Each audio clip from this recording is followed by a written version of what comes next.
আসসালামু আলাইকুম, সবাই কেমন আছেন? ইলিশ মাছ দিয়ে জালি রান্না করব, সেই রেসিপিটা আমি আপনাদের সাথে শেয়ার করব। আসলে জালিদের ইলিশ মাছ খেতে কিন্তু অনেক মজা। আমি চুলায় একটা প্যান বসিয়েছি। আসলে ইলিশ মাছটা ছোট, ইলিশ মাছটা কেটে আমি সুন্দর করে ধুয়ে নিয়েছি। ধুয়ে এদিকে প্যানটা গরম হলে এখানে আমি তেল দিয়ে দেবো। আসলে ঝোলের তরকারি আমি আসলে সয়াবিন তেল দিয়ে রান্না করি। এখানে আমি যে প্যানটা গরম হলে এখানে আমি তেল দিয়ে দিয়েছি। তেলটা গরম হলে এখানে আমি পেঁয়াজ দিয়ে দেবো। এই দেখুন আমি পেঁয়াজ কেটে নিয়েছি।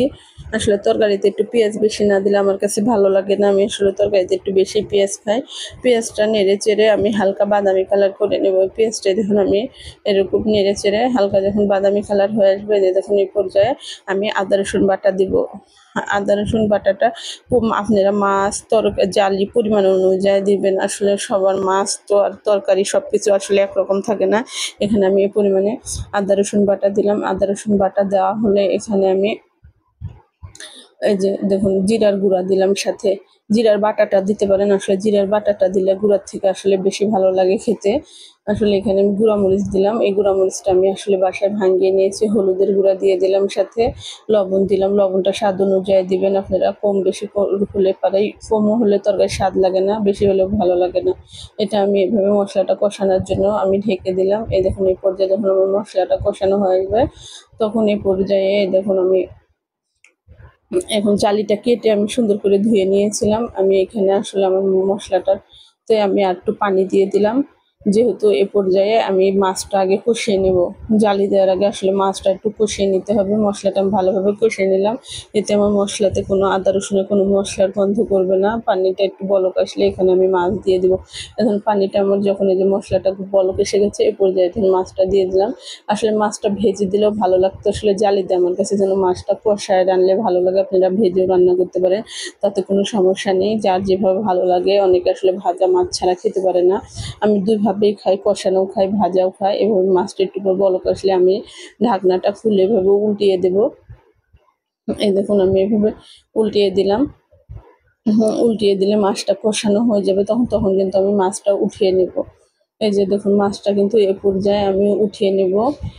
এই দেখুন মাছটা এরকম একটা ওই খুরচুনটা দিয়ে আমি আস্তে আস্তে উঠিয়ে নিলাম। যখন আমার সবগুলো মাছ উঠানো হয়ে যাবে, এ পর্যায়ে ধরুন জালিটা আমি কেটে নিয়েছিলাম, জালিটা আমি দিয়ে দিলাম। জালিটা দিয়ে এখানে কিন্তু আমি পানি দিব না। আসলে জালি থেকে এমনি কিন্তু প্রচুর লাউ জালি এগুলা থেকে এমনি কিন্তু প্রচুর পরিমাণে পানি বের হয়। এ ধরনের ভাবে নেড়ে চেড়ে আমি এবার ঢাকনা দিয়ে ঢেকে দেবো। জালিটা আগে আমি কষিয়ে নেব। এই পর্যায়ে দেখুন ঢাকনাটা দিয়ে ঢেকে দিলাম। একটু পর বলক আসলে আমি আবার ঢাকনাটা খুলে নেড়ে দেবো। এই দেখুন জালি থেকে কতটা পরিমাণে পানি বের হয়েছে। বের হয়েছে কিন্তু আমার জালিটা সেদ্ধ হয়নি। এ কারণে আমি এবার তারপরেও ঢেকে দিলাম। আমি আগে সুন্দর করে জালিটা কষাতেই আমার যেন সিদ্ধ হয়ে যায়, সে পরিমাণে আমি জালিটা সে পর্যায়ে এই ধরনের কয়েকটা কাঁচামরিচ কেটে নিয়েছি। এ পর্যায়ে কাঁচামরিচ কাটাটা এই পর্যায়ে দিলে আসলে সুন্দর একটা ফ্লেভার আসে। কাঁচামরিচটা আসলে আমি পেঁয়াজের সাথে কখনোই দিই না। আমি আসলে সবসময় কাঁচামরিচ মশলা কষানোর পরেই দিয়ে থাকি। অনেক সময় মশলা কষানোর সময় সাথে দিয়ে দিই। এই দেখুন আসলে রান্না-বান্না বলতে কিন্তু একটু ধৈর্য সাপেক্ষের ব্যাপার। অনেকে বলে ৫ মিনিটে ১০ মিনিটে রান্না করে নেয়। আমি আসলে কখনোই পারি না এটা। এই দেখুন এ পর্যায়ে কিন্তু আমি যখন কষানো হয়ে আসবে, তখন আমি এখানে আমি তরকারিতে কষানোর সময় সবসময় আসলে পরে আমি গরম পানি দিয়ে আমি আসলে আগে একটু গরম পানি করে রেখে দিই। ওইখান থেকে আমি গরম পানিটা দিয়ে দিলাম। দিয়ে আমি এখানে আসলে ঢাকনাটা দিয়ে ঢেকে দেবো। এই দেখুন ঢাকনাটা ঢেকে দিলাম। যখন আমার এটা বলক আসবে, সে পর্যায়ে কিন্তু আমি নেড়ে চেড়ে দিব। এই যে নেড়ে চেড়ে দিয়েছি আমি, তারপরে কিন্তু এভাবে নেড়ে চেড়ে দিয়ে আমি এখানে মাছটা দিয়ে দেবো। মাছটা দিয়ে কিন্তু আমি ঢাকনাটা দিয়ে আবার আরেকটু ঢেকে দেবো, কেননা আমি আরেকটু বলক আসলে তারপর লবণটা কিন্তু আমি চেক করে নেব। আসলে লবণটা আসলে যে লবণটা দিচ্ছি এই লবণে আমার ঠিক হবে, কিন্তু তারপরে একটু চেক করে দেখবো। আসলে তরকারিতে লবণটা আবার বেশি কম হলেও কিন্তু খেতে ভালো লাগে না। এই দেখুন এ পর্যায়ে কিন্তু আমি ক্যামেরা অফ থাকা অবস্থায় আমি কিন্তু লবণটা চেক করে নিয়েছিলাম। আমার তরকারিতে লবণটা আমার কাছে ঠিকই আছে। আমি যেহেতু লবণটা আসলে অতিরিক্ত বেশিও খেতে পারি না, অতিরিক্ত কমও খেতে পারি না। এই পর্যায়ে এই দেখুন তরকারির ঝোলটাও কিন্তু কত সুন্দর হয়ে আসছে। আসলে হলো যে আবার কালারটাও কিন্তু অনেক সুন্দর হয়েছে। আসলে এই পর্যায়ে দেখুন ঝোলটা কিন্তু অনেকটা কমে এসেছে। আসলে আমি এই পর্যায়ে আসলে তরকারির চুলাটা কমিয়ে দিলাম। আমি এখন কি করব, তরকারিটা আর একটু ঝোলটা হয়ে আসলে তরকারিটা আমি চুলাই থেকে নামিয়ে নেব। এই যে তরকারিটা আসলে বলক আসছে। আসলে আমার আমি